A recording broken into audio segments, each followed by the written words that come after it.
In this video, we're going to help you untie the three biggest internal, emotional, and intellectual knots that keep most coaches stuck. And once you can untie these knots, you'll feel more freedom, you'll take more action, you'll have more certainty, you'll have more confidence, and you'll get more clients. All right, in this conversation, we're going to talk about three combinations that will destroy your marketing efforts. And this is really designed especially for new coaches, but anybody that's just been struggling, if you're new in terms of not where you want to be, you're not at the levels that you want to be and in your business and your confidence and so forth.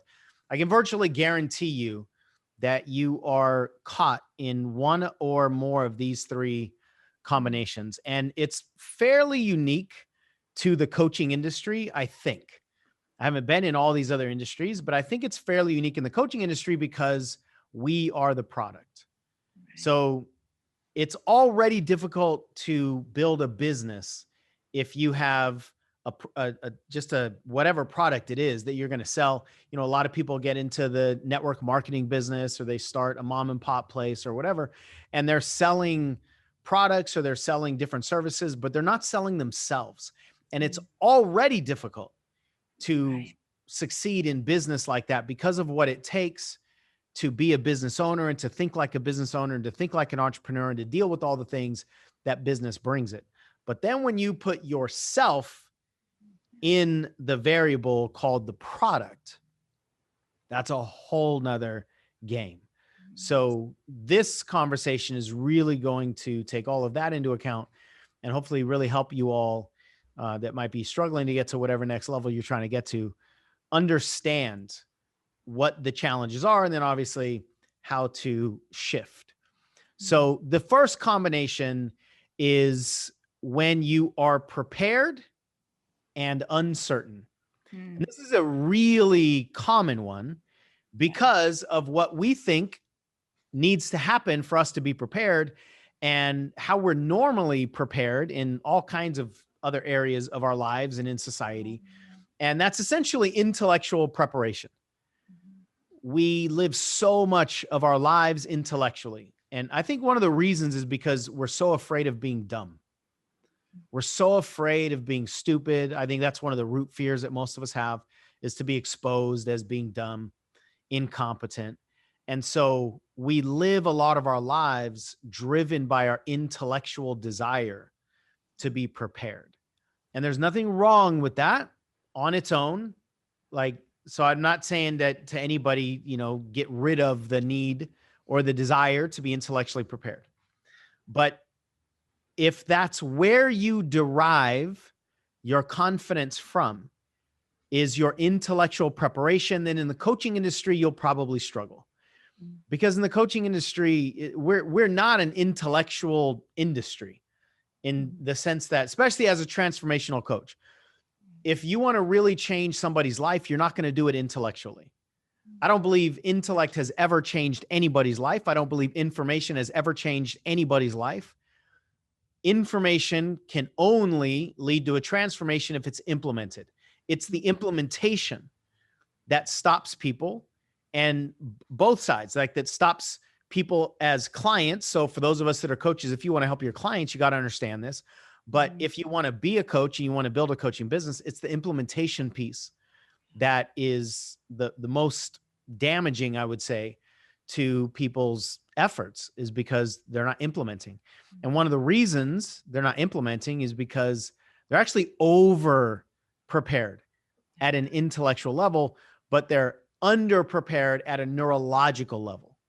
So what we see is that most people are intellectually prepared and neurologically scared. And that means in your body, you're afraid. You're afraid of doing the Facebook Lives. You're afraid of putting your content out there or putting yourself out there. You're afraid of telling people what your prices are. You're afraid of them seeing your blog articles. You're afraid of putting yourself on the table. And if you are afraid at a neurological level, it will always, in my experience, overpower your intellectual preparation. Mm. because your intellect is driven by certain things that your neurology doesn't care about. And your neurology is really driven by certain things that your intellect, I don't think, is capable of understanding. Ooh. And so our neurology will win. Now, sometimes we can motivate ourselves and just do a video and power through, but given enough time, our neurology is always going to win. Yeah. And so if people are intellectually prepared, but neurologically scared, neurologically unprepared, neurologically uncertain, then they won't do the work. Like it's just that simple. They won't do the work. And that uncertainty will be transferred. Mm. So if you're uncertain in yourself, in your skills, in your path, in your purpose, in whatever it is that you're kind of putting on the table or putting out there, if you're uncertain in it, people will feel it, people will smell it, and you'll actually be repelling people rather than drawing people in. Certainty is contagious Mm. and uncertainty is repulsive. And the most powerful kind of both of those things are unconscious, I believe. Yeah. Meaning, if I'm really certain at a deep level, people will be unconsciously attracted to that certainty. They're not just going to go, wow, Michelle has a lot of intellectual or has a lot of embodied uncertainty. Yeah, they won't think that way. And they won't think, oh my goodness, Sean doesn't have any intellectual. I keep using intellectual. I don't know why. Sean doesn't have any. Maybe that's what I'm. Intellectual. Maybe that's what I'm needing. Right? Let's get intellectual. Nobody's going to go, wow, Sean doesn't have any embodied certainty, so I'm going to move on. We're not thinking that way. People are not using that as a checklist of any kind, but at an unconscious level, that's absolutely what's happening. Yeah. So this combination, I think, is the most common thing out there. And then one more piece. I know you responded to a few things that I said, so I want to hear what you have to say. One really dangerous aspect of this combination is if we are intellectually prepared and we prove ourselves to be neurologically scared, meaning we know what to do, but we don't do it. We know how to do a Facebook ad, but we don't do it. We know how to do Facebook Live, but we don't do it. We know how to do YouTube videos, but we don't do it. The intellect thinks anything we don't do is an information deficit. Right. Because the intellect works on information. Therefore, if I'm prepared at this level and we don't do it, the intellect goes, oh, well, I need to solve the information deficit. That means I need to be prepared at a higher level intellectually. So then we search for more information. And that's the exact opposite of what we need to do. Because if we are intellectually prepared at this level, and if you're just listening to the audio, or you have the ability to watch the video, I'm just showing the various levels with my hands here. If you are intellectually prepared at a certain level and your neurological preparation is below that level, that gap is what's going to cause you to not take action. Right. Because your body goes, I don't want to. Mm-hmm. Your mind goes, yeah, we're prepared. Let's go up there. Let's get on stage and tell everybody about all the things that we know. And your body goes, nope. Yeah. So then the mind kicks in and does what I just mentioned and says, oh, we need more information. And then look what just happened to the gap. The gap actually increases. So if you have an embodied fear that is stopping you from implementing whatever it is that you are prepared to implement intellectually, more information is actually increasing the gap. It's making it harder to implement. It'd be better if we sucked some of that information out of our intellect. Yeah. Go, okay, you don't need this, you don't need this, you don't need this. This doesn't apply to you. This is relevant, but not now. Let's just drill all the way down to only the stuff you need for your next step. Yes. That's so difficult for us humans to do, is just focus on next step preparation. Yeah. It's to your point earlier that, we don't want to be dumb. Right. And so we think that the more information that we have, the smarter we are. Right? We can talk about all the things we've studied and all the things that we've learned. I mean, I did this. I was in like just student consumption mode for years and years and years and years and years and years. And when presented with the opportunity to step in front of a room and speak, my body, who'd never done it before, right? Because I had just been intellectually preparing for things, was like, nah, girl, sit down.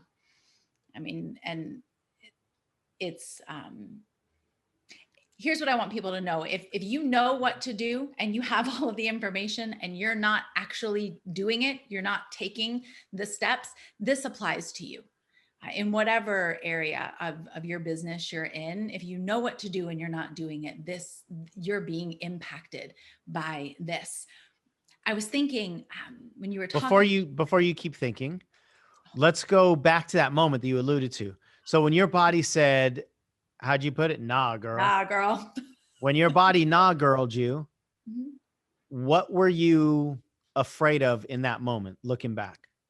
Of not like of not knowing, right? Not being able to do it, right? Of not being able to hold the conversation, not being able to answer the questions of the people in the room, looking And then what? stupid. So if you can't do it and you can't answer their questions, then what happens? Yeah, then I'm gonna look stupid. And then what? Is there anything beyond that?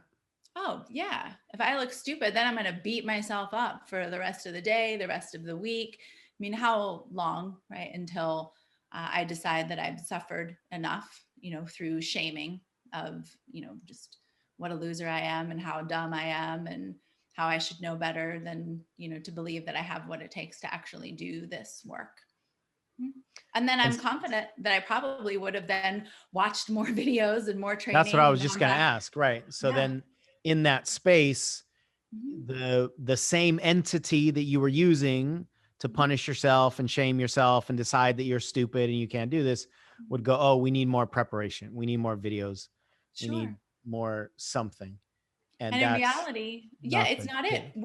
What helped actually, if I'm getting the timing right, I'm pretty sure that when I came back from that particular event, that's when I started doing the Ask Me Anything lives, where I Mm. just got on video, like on Facebook Live, and I just said, Ask me anything. And I gave myself the experience, right, of being put in the position to be asked questions and potentially not know the answer. And I did those every week for like an hour every week after Yeah, I week. remember those. Yeah. That was great. I'm glad you put that together. The answer is to lean into the very thing that just scared you Yeah. so that you can have that experience. And so what I really wanted to highlight is that what you were afraid of was looking stupid, Mhm. being assessed as stupid, and then whatever the emotional outcome of that is. And Mhm. that's essentially what everybody is afraid of if they're holding themselves back from, putting themselves out there, which Right. is probably the most common phrase that we hear. Oh I yeah. just got to put myself out there. But just the phrase itself is scary. Like, who wants to be out there, right? Like, ah, Safety is in here. right. And so just that phrasing doesn't help most people. But what most people are afraid of is looking stupid, Oh yeah. looking dumb, being embarrassed, something along those lines. And pretty much all of us have an experience from early in our childhood where we did something and we felt stupid, or we were told that we were stupid. We felt embarrassed. And then our intellect goes, never again. That's not going to happen again. So from this point forward, we will always be prepared. We will always memorize our lines. We will always make sure we have all the answers, and we won't give ourselves permission to go until we have all those boxes checked. Right. And that's just a losing combination Yeah. in this world, for Mhm. sure. Oh yeah. You got to gather up all the answers to all the potential questions that all the potential people that you could ever speak to could possibly ask you. Woo! Yeah, I mean, that'll take at least 10 minutes Right. At to least. collect all that. Yeah. Absolutely. I'm ready. Do you see my earrings are gone? Uh-oh. Took the earrings off. That's right. In you saying that, that not being the earrings, but that being the solution is to now know all the answers to all the questions from all the people. There's so much pressure Mm. that we put on ourselves. And in a creative environment, the last thing we should experience, or the last thing that helps us, is pressure. Creativity and pressure don't work well together for almost everybody. And so if we are in a creative space, which coaching is, Sure. and building a business is creation. Oh yeah. If we're in creation and we're pressurizing ourselves, and we usually pressurize ourselves with perfection. We say we need to be perfect to know all the answers to all the questions from all the people, like you said, or to make sure that you won't mess up, or to make sure that you'll always remember your lines and you'll always say the right thing, and your clients will always get their exact right outcome that they want and that you want, and all that. All of that is perfection pressure. And when we pressurize our performance, it lowers, it decreases pretty much all the time. Yeah. In a creative environment, especially. Mm-hmm. So what we need to do is the exact opposite, which is what you did. Is you just said, all right, ask me anything. And there's probably going to be some things that I might not know. How many times did you get asked questions that you didn't know the answer to, or just didn't have a response to? 0. As is usually the case, the things that we are terrified of don't happen. And when we're in the situation as a leader, if we're doing a Facebook Live like you were doing, or we're teaching a course or a class or whatever it is, and we get these questions, it's amazing what we do know. First of all, there's nothing wrong with saying, I don't know, let me get back to you on that. Right. But most of the time, because we're in a different mode, our brain actually does have a lot more answers than we give ourselves credit to. So there's this interesting, like, counterintuitive reality. Almost not just counterintuitive, but almost, man, what's the word I'm looking for? Like an oxymoron, but that's not it. Anyway, it'll come to me. But try pressuring yourself. Yeah, here, come up with it. Hold on, let me. Oh, there it is. No, I forgot it. Now I forgot what I was also going to say. Thank you. Oh, the counterintuitive thing. So the reality for most people, in my experience, myself included, is that when we're thinking about doing a thing that we don't think we're prepared to do, when we are unprepared, that's the time to do it. Mm. And we're more prepared than we think we are. So, like, part of it is for us to remind ourselves that if we're unprepared for that next step, that means we got to take it. And taking unprepared action will actually expose the fact that we're more prepared than we thought we were. And then that's the cycle that we've just got to keep leaning into, especially if we want to be an entrepreneur. And we've just got to sit the intellect down for a lot of this, because the intellect is not qualified to know what it takes to get to that next level, right? Because the intellect is the one that built the walls of the comfort zone that's designed to keep us all safe. And so the intellect is unprepared, it's unqualified rather, to know what will move us beyond the walls that it built. And I hope everybody really gets that piece. I hope that lands for you as strongly as it needs to, for you to understand that the thing that built the walls of safety is not going to be the thing that helps you take those walls down. But everything we need to grow neurologically, to grow our embodied certainty, is beyond the walls of our intellectual comfort zone. And that's just the constant, like, perpetual dance that we all have, or perpetual conflict, right? I want to move beyond my comfort zone walls, but that's uncomfortable. Yes, of course. Everything beyond the comfort zone is uncomfortable. And yet we want to move beyond the comfort zone comfortably. And that's because of the way our intellect works. So going back to what you were saying, your intellect will say, okay, go get more preparation or go practice more, or whatever it is that you had already done up until that point, and you A still ton didn't have of. the certainty, right? A ton of. So is there anything more that you want to add to that in terms of like after you did the Facebook lives, if there was something that just clicked in you or after a certain amount of time, you noticed the certainty or anything more about that journey? Yeah, I just realized that my intellect, right, was just holding my body hostage in a place that we didn't belong anymore. That's a powerful statement. Mhm. My intellect was holding my body hostage in a place we didn't belong anymore. Yeah. Yeah. Tell me more about that. It was just only uncomfortable, to your point a moment ago. It was only uncomfortable until I did it. And then I did it and I was like, I got this. Like I got this. This thing that I've been, hearing in my head that I'm not ready to do. So actually my body was prepared. I was just afraid to test it in the Hmm. event that I wasn't, right? In the event that it turned out that I wasn't, I sat myself down, right? I benched myself in the event that I might, drop the ball. Mhm. Wow. Mhm. And therefore never knowing if you could catch it or not.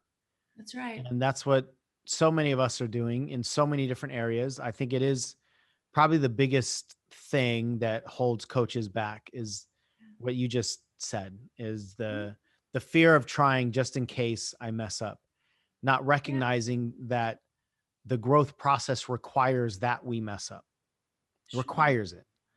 So the things that most of us are afraid of experiencing are required Mhm. to grow.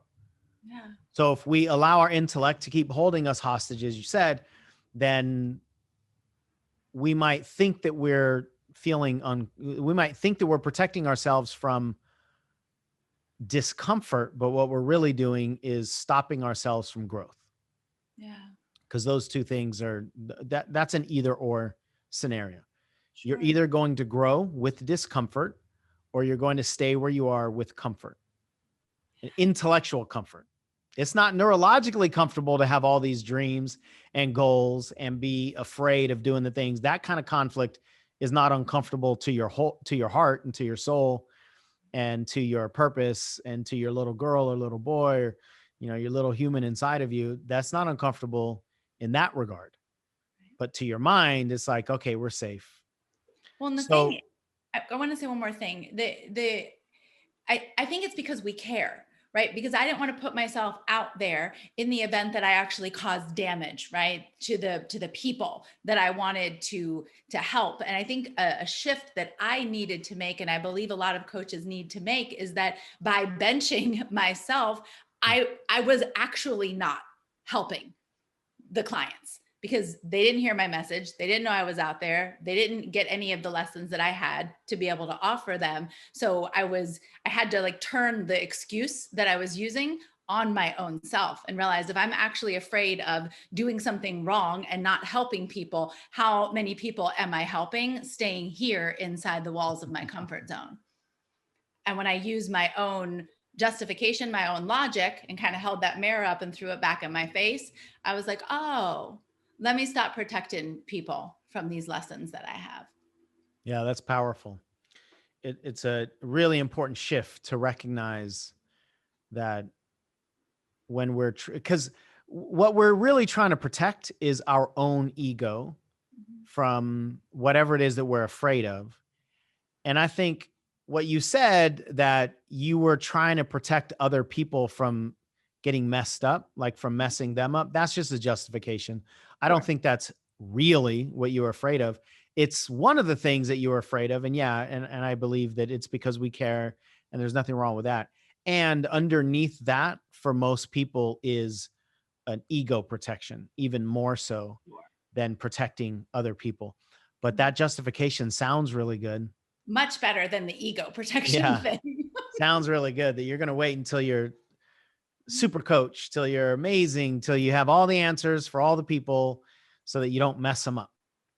Exactly. And in doing that, you don't help anybody, like you said. So the solution, we've kind of alluded to it. The solution is to build your certainty, Yeah. not to build your intellectual preparation. It's to build your certainty. And the only way to build the certainty that we're talking about is through motion and actually messing up. Mhm. Now, there are very few things that we're afraid of messing up that we actually will mess up, even if it goes as horribly as we can think. Mhm. Our brain paints these pictures of just massive disaster Absolutely. if we mess up. We catastrophize the future in such a powerful way that we want to avoid the catastrophes. And very rarely are those catastrophes even possible anywhere near the degree that we're making them out to be in our head. And in order to build the certainty that we're talking about, it requires action. And it requires action when you're intellectually uncertain in order to build the muscles. Mhm. So that could be practicing. If we're talking about coaching skills, you just got to practice and practice and practice and practice. How many hours would you say that you practiced, whether it was doing seeker interviews or just free coaching?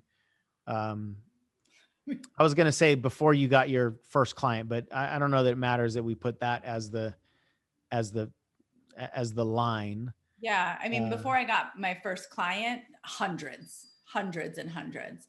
How many overall? Probably thousands of just, sessions that were either free or sessions that, didn't, because I coach on my consultation. So sessions that didn't, go anywhere or lead to any kind of sale. Mhm.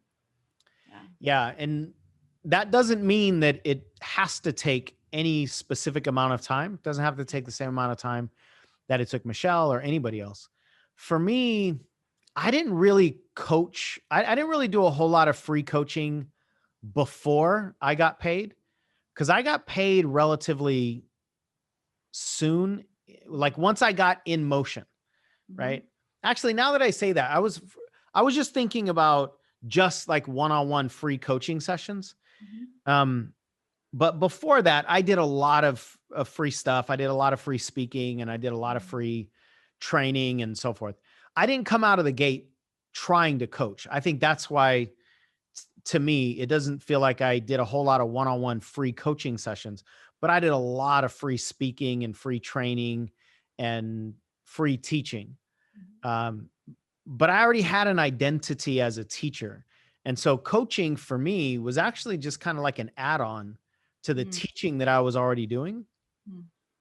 And I actually sold my first coaching session before I think before I ever did any one-on-one coaching. I don't know that I've ever thought about that particular thing. We've talked a lot about my journey and how I did all kinds of free stuff and then finally got pulled in with the Mary Kay crowd and all of that stuff.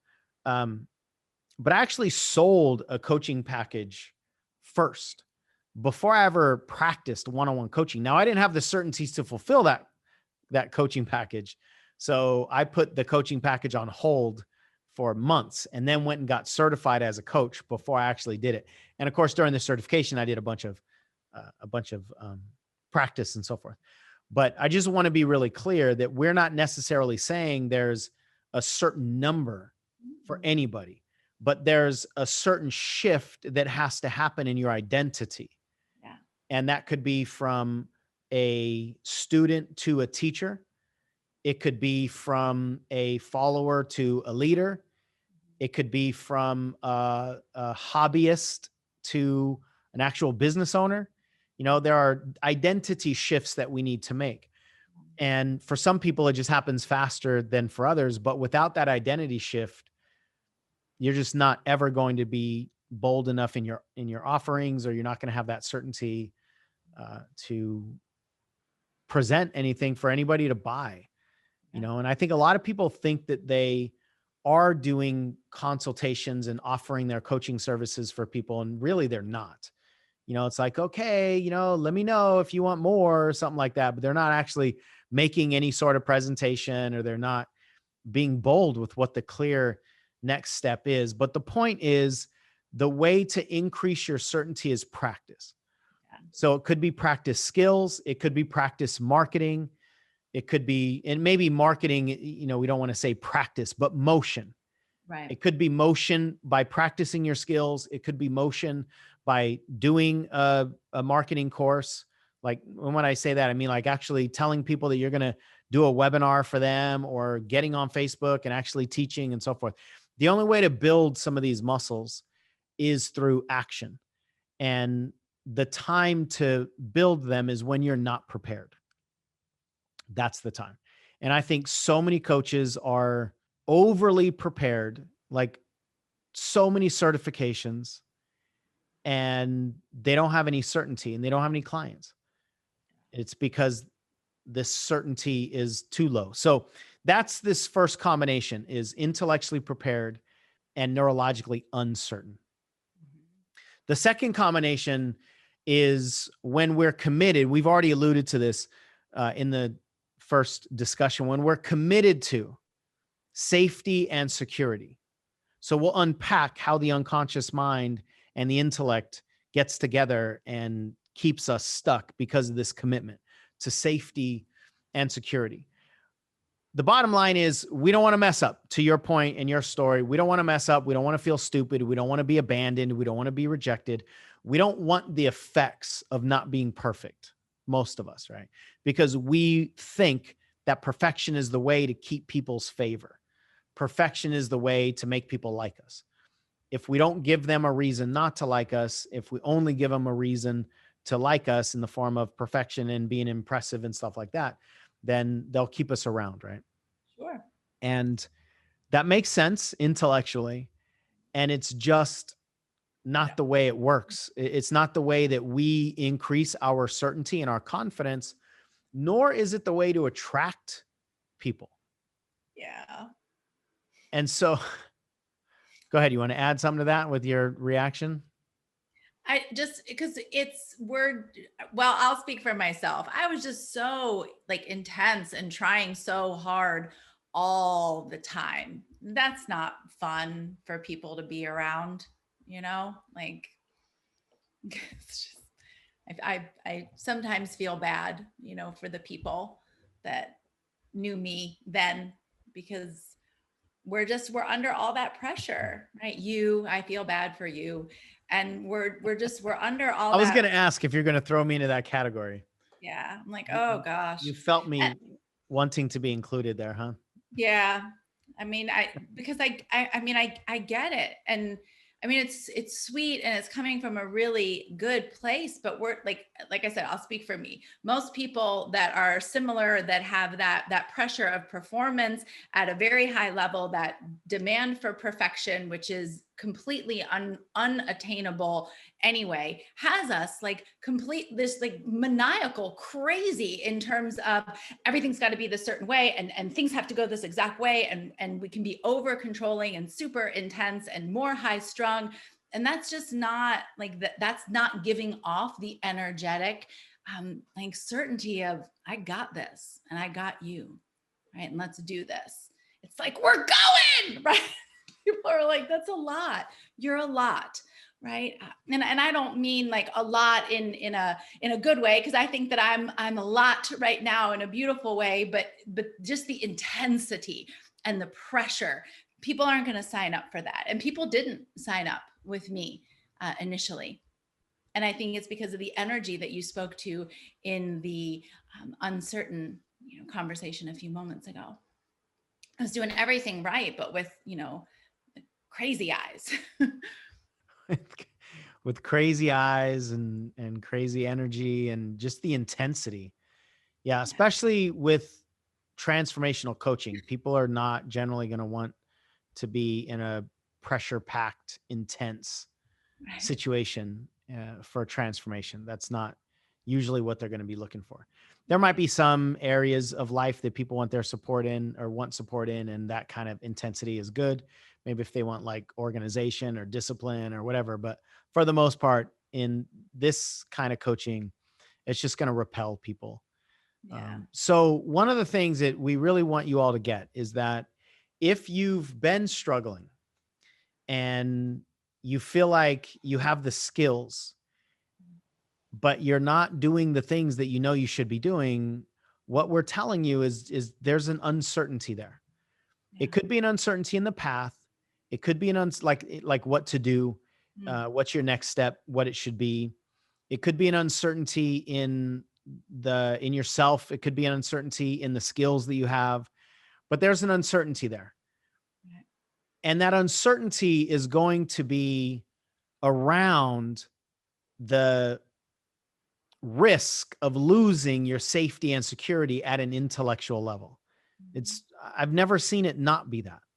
Yeah. But it's really difficult to figure out what it is while we're looking through the intellectual lens. So if you find yourself in any of these conversations we're having, we want you to be excited about that because there are answers to this. Yeah. The reason we break down the problems the way we break them down is because I think people like me, people like you, people that are attracted to this channel, and I think most people that are attracted to being transformational coaches want to understand Mhm. the issues. We want to understand the sabotage. We want to understand beliefs. We want to understand the conflicts and we want to understand the problems. And so we want you to understand the problem and know that there's a solution. So we want you to be excited.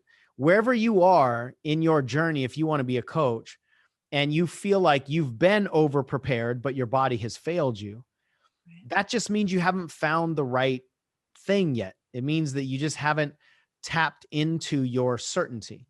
It doesn't mean you don't have certainty. It means you just haven't tapped into it.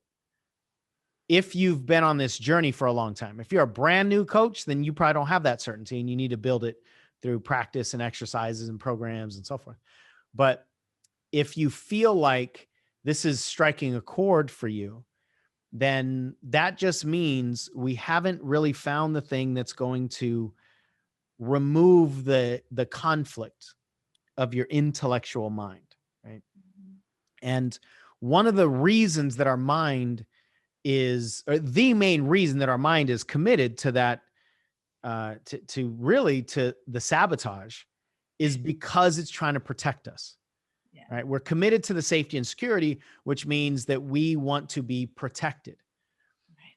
The problem with that is the things that our intellect is trying to protect us from are the only ways for us to grow. Like the very things that we're afraid of trying are the things we must do in order to grow. And so we have to redefine what safety and security is. And I want to say one more thing. I was going to say it earlier and forgot based on something you said, that this isn't an either or conversation. We're not saying to never be prepared. We're not saying that you shouldn't be somewhat maniacal in different areas of your life and to really care about details. We're not saying any of that stuff. It's just that the intellect gets involved and it takes control. And then we need to be over prepared and we need to be over certified or over perfect. And that's when we stay stuck, right?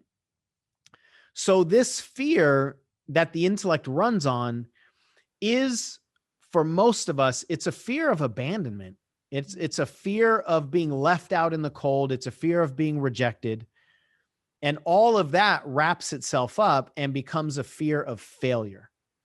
So we think if we fail, we're going to be rejected. If we're rejected, that means we're being abandoned. That means we're in danger. Right. Because if we're all by ourselves in this big, scary world, then we're in danger. So the intellect does not like the idea of being put out. The intellect does not like the idea of being rejected, of being shunned, right?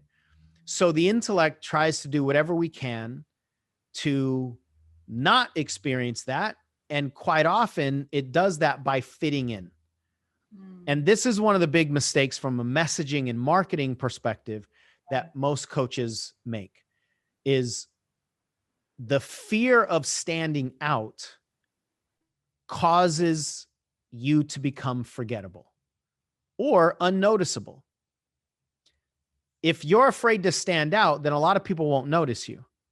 If they do notice you, but then they recognize that you're just like everybody else they've seen, then they won't remember you. And either one of those is death to a business, especially in today's world. So the very thing that causes attraction and value is distinction. It's being different. But almost all of us have been taught at a certain point that being different is dangerous. That's what we were bullied for or over when we were young. That's why we might have gotten in trouble inside of our home or in school or other organizations we were a part of, is because we were different. And so we've got this neurological desire to not be different in an industry that requires you to be different if you're going to succeed. Yeah. But that requires us to reframe what safety and security actually is. Mm. And the way this manifests, this will be like a self-assessment for all of you. The way this manifests for most people in this industry is that we desire to know what the right thing to do is. Right. And that desire turns into a demand usually. So we demand to know what the right thing to do is, whether it's the right marketing channel, the right marketing tactic, the right price to put on, the right title, the right step, whatever that step is. We demand to know the right thing to do. The reason we demand to know the right thing to do is because we're afraid of the consequences of doing the wrong thing. Oof. And in the entrepreneurial journey, it is quite literally, and I mean this in every ounce of the word literal, it is literally impossible to be able to predict the future in something you haven't done before. Cool. Now, we try to get that prediction from other people. That's why we're so susceptible to buying the guaranteed programs. And we see other people that say, hey, so-and-so helped me make $100,000 in a weekend. And so we think, oh, well, we can do that too. That's why we're so susceptible to fall for a lot of the marketing and sales tactics out there that are basically there to massage the intellect's fears. It's like, it's okay. You don't have to worry about the catastrophes because I'm going to guarantee that I will tell you the right thing to do. So you don't have to worry about your rejection because you can't trust yourself, but you can trust me. You can trust me to tell you exactly what to do. And our intellect loves the idea of being told what to do because of what we just talked about. And that's literally in all ways impossible if you are the product. It's impossible. The only way to be able to predict anything in the future is based on past tests. That's it. Most people don't ever get to that point where they make a bunch of, they take a bunch of action and they test it and they track it and they go, okay, based on the evidence that we have, based on the feedback, based on the data, every time I do a Facebook Live, like we found out in our company that when we do more Facebook Lives, our activities increase. We have more people booking phone calls. We have more people buying products and we have more people doing all these things. It's like, oh, okay, well, I guess we should probably do more Facebook Lives. But that was only because of data.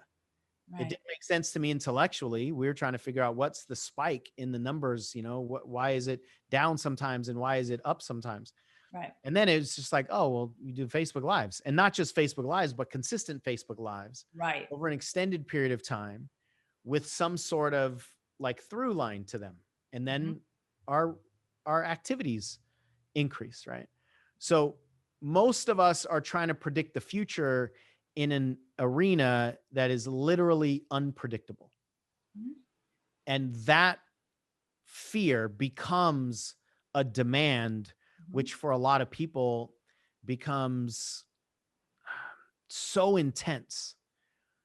And I think it can become disheartening or defeating and deflating for a lot of people Sure. because the thing that their intellect is demanding is not available.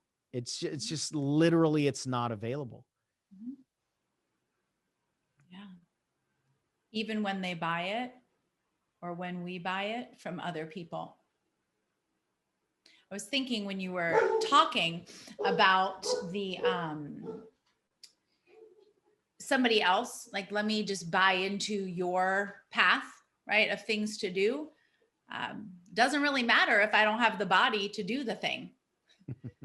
So I mean, even if it did work and could work and actually just by miracle could work for me, it's not gonna work for me if I actually don't take the action. Which is the space that a lot of people are in. They actually have the right things to do. Yeah. And we're also not saying that a lot of the programs that teach you what to do are wrong. No. They're right a lot of the time. They're right for everybody. No, all of them are right for somebody. It's just most of them are not right for most people. Mhm. And a lot of times it's just a mismatch of timing. Because Yeah. if you don't have the body, like you said, then the marketing tactic that requires you to have certainty won't be relevant to you. In fact, it'll be scary to you and it could do the exact opposite of what you're wanting it to do. It could actually restrict you more and cause you to think, maybe I am not cut out for this. And it's Mm. just because you're trying to take action ahead of your certainty. So there are many different variables here. I know the intellect is constantly looking for the right path. It's constantly looking for the guaranteed way, the pre-paved, the comfortable way, somebody to just say, just do this. Mhm. And the reality is in transformational coaching that it doesn't exist. There are concepts that apply to everybody, but there are no details that apply to everybody. Mm. So if you are searching for what you individually should do next, the only way to be able to tell that is for somebody to know who you are and what you've tried and what you haven't tried and what you do have the body for and what you don't have the body for and what your target is and what your targets aren't. And Mm. so many people are just following recipes that are not built for them. And they're getting frustrated because the recipes that weren't built for them aren't helping them succeed. I mean, of course, how can it? Right. So if any of this is landing to you or for you, we offer free consultations and it gives you an opportunity to spend time with our coach, our head coach who does the consultations, and she'll ask you a bunch of questions and assess where you are and probably ask you questions that you haven't asked before or you've been asked before, or maybe you haven't answered before, maybe not in this way or to this depth, and then make a recommendation of what we think your next step should be, whether it's something with our company or something totally different that we don't even offer. But Mhm. without that personalized attention, you can't win. Mm. I mean, I very rarely make universal statements like that, but in this case, in this industry, I've never seen it happen. There has to be personalized attention for us to be able to know what the next step is for us. Not Yeah. what the next step is for people like us, what the next step is for us Right. individually. So reach out. There's a link in the description to book. It's a free consultation. So there's no obligation. There's no like hardcore sales tactics or pressure, any of that sort of stuff. It'll just be a gift, I think, to you to give yourself that individual focus Yeah. and perspective. So there's one more thing about safety and security I want to say, and then we'll move on to this third combination. The safety and security that the intellect is demanding will keep us from the safety and security that our soul is demanding. It's Mm. kind of similar to what you said earlier in the sense that you were trying to protect yourself or protect other clients from you messing them up. And in reality, by you doing that, you were messing them up. Mhm. The demand for safety and security at an intellectual level will cause us to not experience the safety and security that we want at a soul level. But Mm. the definitions are different. So, what the intellect wants is safety from risk, safety from failure, security from being dumb, security from messing up. The soul doesn't care about any of those things, Mm. because the soul doesn't care about other people's perceptions of us. It doesn't care about judgment. It doesn't care about failure. It doesn't care about any of that. The soul does have a sense of safety and security. It's just not the same thing as the way our mind thinks about it. To the soul, to be safe is to be free. Mm. To be safe is to know that you are valid and valuable by yourself, for yourself, right? Without all these conditions. That's safety. Safety means I can try things, I can do things, I can sing my song, I can be myself. And no matter what happens, no matter how other people respond to it, I'm still valuable. I'm still valid. And I have value regardless of whether you believe so or not. My value is inherent. You might perceive that I'm not valuable because we're not a good fit, but that doesn't actually change my value. That right there is the ultimate safety and security in this arena, where Mm. our value is inherent and we have permission from ourselves to speak our message. We have permission from ourselves to sing our song, to offer the things that we have to offer, regardless of what anybody else thinks. That's safety and security to our souls. Mm. And those cannot live together, meaning you cannot be committed to safety and security to your intellect and safety and security to your soul equally and simultaneously, Mm. because they're dichotomous. They are like mutually, they're what's the word? They're complete opposites. They are diametrically opposed to each other. That's what I was looking for. Wow. You can't have them both. Mm. So then the question is, which piece of yourself are you more committed to fulfilling and making happy? Your intellect or your soul? And that's a trick question, because the intellect doesn't get happy. Mm. There's no such thing as intellectual happy, in my opinion, the way we're using it here. Mm. So then really it's just, are you going to make your soul happy or not? That's it. All righty then. So the third combination that really destroys so many people is the attachment to you and yes. The Yeah. attachment to you and yes. You, Y-O-U. The attachment to you in seeking your value through other people's decisions. Meaning, if somebody says yes to you, you're valuable. If they say no to you, you're not. Mm. That right there is so emotionally damaging. Yeah. There's such a risk that we perceive when our enoughness as a person and our performance are attached together. So you just responded to that. You want to speak to it? Yeah. I mean, it, you said dangerous. I thought paralyzing, right? Like I mean, I guess there's some action that can be taken when we're seeking our value in other people's decisions. Is that how you said it? Seeking my Something value, like that. Yeah. yeah, other people's decisions. Ay, ay, ay. I mean, that's so much pressure.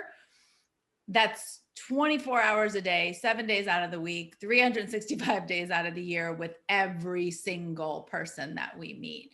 I mean, and I did it. So like it can be done to a degree, but it's not fun. Like it's not an enjoyable process at all when we believe that other people's decisions determine whether or not who we are, what we do, our essence is valuable. I mean, then we just start to, what is it, like a chameleon, right? We start to just Yeah. change. with every interaction, with every conversation. We can't be bold because we have to be super passive and a little bit manipulative to try and like figure out what the thing is that's actually going to make this person say, the answer that I believe is going to like fulfill me as a person. So then I've got to do all that work to figure that out. And then I can present myself in such a way that I feel you're not going to reject me, right? Not going to abandon me. I mean, it's a miserable way to live. It's an unstable and unfulfilling way to try and build a business. We're not showing up as a leader in those spaces, right? We're not certain. I mean, all these things to me, there's a through line, right? They connect together. So if I'm not certain in who I am and what I offer, because I don't like really own like my validity and own my own personal value, then I'm showing up to every single coaching consultation, every conversation, just throwing myself on the table and saying, tell me what you need to hear and who I need to be and how I need to show up and perform in order for me to get the response from you that I've decided is what's going to make me whole and feel complete. It's ridiculous and exhausting. You want to say the word or you want me to say it? Oh, yeah, I can say it. I did it. Prostitute. We prostitute ourselves. We prostitute our offers. We prostitute our value. We prostitute our integrity. We prostitute all of us until we are just this empty, like shell of a person. Yeah, we're just giving everything away. And I don't mean we're not like offering free content. I mean, like, yeah, here's some of my integrity. Here's some of my value. Here's my worth. I'm not even bringing my lessons to the table. I'm bringing my self-esteem and handing that over to you and asking you to put a price on that. Yeah, it's prostitution. Mhm. And you alluded to the second part of this combination is the commitment to getting a yes, Oh commitment yeah. to somebody saying, yes, I value you. And Yep. if I value you, then you are valuable. Yep. And that's where the prostitution comes in, that Sure. we'll do anything to get a yes. Mm-hmm. And part of that is because of the programming that we've pretty much all been exposed to, that a no is bad, because a no means rejection. A no means that you're incapable or incompetent or that you failed. And so because we're so afraid of getting a no, we want to get a yes.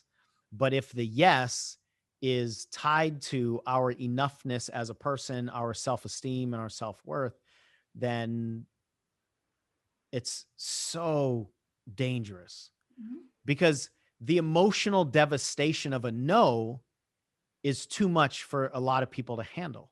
Mm-hmm. If somebody says, yes, I value you, and that means you are valuable, then if somebody says, no, I don't valuable, then it must also mean the opposite, that you are not valuable. So then every time we put ourselves out there, there's an opportunity, there's a risk for us to not be valuable. And that's terrifying. And that's why we want to be perfect. And that's why we want to Right. predict and all the things that we've already talked about. Mm-hmm. So what we want, especially in coaching from a marketing perspective, what we want is not a yes. And this is counter to just about all the things that are taught out there. I mean, how Yeah. many programs are teaching how to turn no's into yeses, how to overcome objections so people will say yes, how to get people to value you for your time and pay your high prices? The focus is all on yes. Mm-hmm. The problem with that is you'll get so many more no's. You're going to get more no's than yeses. You're going to get more people that don't resonate with you than people that do, especially if you are true to your message. The Mm-hmm. more truthful you are to your message, actually, the more people will either not agree with it or be afraid of it. They might agree with it, but they might be afraid of it. And so that feels like a rejection because they're not hiring you right away or they're not commenting right away. The point here is that most people are going to be a no for you. And therefore, if you were going to commit, to one answer or the other, it shouldn't be yes, Mhm. because that's the lowest one. That's the one that you're going to hear less of. Right. And the other piece to this is that if the main goal is to get a yes, then you're pressurizing yourself, Mhm. you're demanding yourself to get this other human to say what you want them to say, which is essentially manipulation. Mhm. And how can we manipulate this person to say a yes? And if you manipulate a no into a yes, that ain't going to go well. Mhm. If you manipulate somebody who should be a no for you and you manipulate them into a yes, you're going to resent them. You're going to resent yourself. You're not going to be happy. You might Right. even be angry. Mhm. Your goal should be a decision, not a yes. Mhm. And when your goal is a decision, you'll get more yeses. Mhm. You'll be more bold. You'll have more permission. So Right. you'll get the thing that you want more when Mhm. you stop making that the ultimate goal. Yeah. And that in itself is counter intellectual, because it doesn't make sense that we'll actually hit the target more when Yeah. we remove the target. Mhm. That doesn't make sense. In this case, it absolutely is the truth Mhm. for everybody I've always talked to about this. Sure. When you're no longer pressurized to get a yes and you're more bold, you'll actually be more attractive to people. Mhm. And that's why you'll get more yeses. You'll also probably talk to more people. So that's Right. also why you'll get more yeses. Because you won't be so destroyed when they say no. You'll just get back up and keep talking to more people. Correct. So Mhm. you mean to say that if you talk to more people, there's more likelihood that you'll get more yeses? Yes. Hmm. Interesting. Mhm. So more action typically leads to more results, is what you're saying. Yes, that has been my experience. Mhm. And so one of the things that we constantly focus on, which has been the topic of this video, or at least the intention of this video, is what prevents us from taking action. Right. And too many people are focused on just the results without understanding what prevents them from taking the action, which are required to get the results. Right. And this is it. It's the Mhm. way that we relate to failure and to ourselves and all of these things. So, through the motion that we've been talking about, you will increase your certainty, you'll increase your boldness, you'll give yourself more permission to take action, to say the things that your heart needs to say, not say the things that other people want to hear you say so that they will say yes to you. That's when the maniacal commitment to predicting the future will shut pretty much all of us down. And the Yeah. bottom line is you have value, you have an offer. Your self esteem is not wrapped up in the offer. If it is, you put it there. Ooh, which is exciting. Which is It's exciting exciting, because right? you can, and I did it. So I did it. I absolutely put my self-esteem inside of my offer. So you being the one who put it there can also say, you know what, this doesn't belong in this offer. I'm gonna go ahead and take that back where it belongs, which is in me. And when you do that, when your self esteem is protected, then not only can you give yourself more permission to take action and be more bold and all that kind of stuff, but then you can actually advocate for the other person's breakthrough, because you're not going to protect your ego and advocate for their breakthrough at the same time. You just have to pick one or the other. And the way to really truly be able to advocate for somebody's breakthrough in a way that they can feel it and it doesn't feel like you're just trying to manipulate them into a yes is to remove yourself from the offer. That's right. So the answer here is to detach Mhm. who you are from what you do and who you are from what other people decide. And then commit to a decision, not a yes. Mhm. A yes is a decision, but no is a decision too. So Absolutely. if you do what you can to get people to a yes or a no, you'll be more bold. You'll be less attached in the ways that we're talking about, and you'll be able to take more action. Yeah. And then that's going to increase only everything. Yeah. It's going to speed up your learning. It's going to speed up your adjustments. It's going to make people be more attracted to you. All the things are going to increase. So what do you have to say as we wrap up the conversation? What are your final thoughts? My favorite quote, maybe not my favorite, but definitely in my top favorite quotes of yours, Sean Smith: do it scared, do it unprepared, and do it again. We don't have to get rid of the fear. We can feel it. We can be uncertain and take action. We can question, like, oh my gosh, are they going to reject me, and hit live, right? We can feel those things, right? We can want, right, that them to say yes, right? We can have that hope, right? And say, you know what, I'm going to show up and I'm going to advocate and go so hard for you that I'm going to go to bed at night feeling good that I did my part, and whatever you decide, I'm so solid. So yeah, do it scared, do it unprepared, and then do it again and again and again. Yeah, that's great. Thanks for bringing that into this conversation. It really is true in my experience, your experience, and that can be a mantra that all of you live by. So that when you are scared, great, that's part of the recipe. Or when you feel like you are prepared or unprepared, great, that's part of the recipe. So if you go, I'm scared, I'm unprepared, awesome. Because the recipe is do it scared, do it unprepared, and then do it again. So as we've been saying, there's an individual perspective here that's really critical to understand your unique ingredients to create the unique recipe for you. If you are a human who's learned lessons in your life, you have value. And there are people who want to learn lessons in their lives so that they can feel better, do better, whatever it is they're wanting to do in their lives, which means there are people who are searching for and would pay for the lessons that you have. The only question from a marketing standpoint is, how do you get them? And there are all kinds of ingredients in there.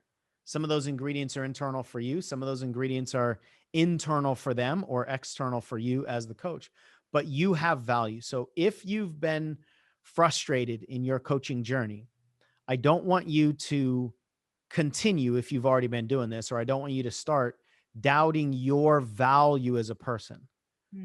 What it means is just we haven't found the right recipe for you. But I want you to know there is a recipe. I want you to know there are people out there that are searching for the lessons that you have. And if you want our support in helping you figure out what that next step is for you and putting together that right recipe for you, then book a call with our coach. Go for the link or click on the link in the description. We'll put a card up here or something so that makes it easier for you to get in touch with us and get the support that you need to take the next step. And then when you're there, get the support you need to take the next one. And then when you're there, get the support you need to take the next one. Success on a long-term scale is actually created by very short-term moves and short-term commitment. And that goes so against the way our intellect wants us to be prepared, which is one of the main reasons that people really struggle in this industry and why so many really valuable, highly skilled, intellectually prepared, confident coaches have no clients. Now, if you like this video, take a look at that video. We break down sales, how to sell your coaching services with more confidence and certainty. Phase number 2 is to get visible. And phase number 3 is to get valued. Now, let me explain to you what I mean by these.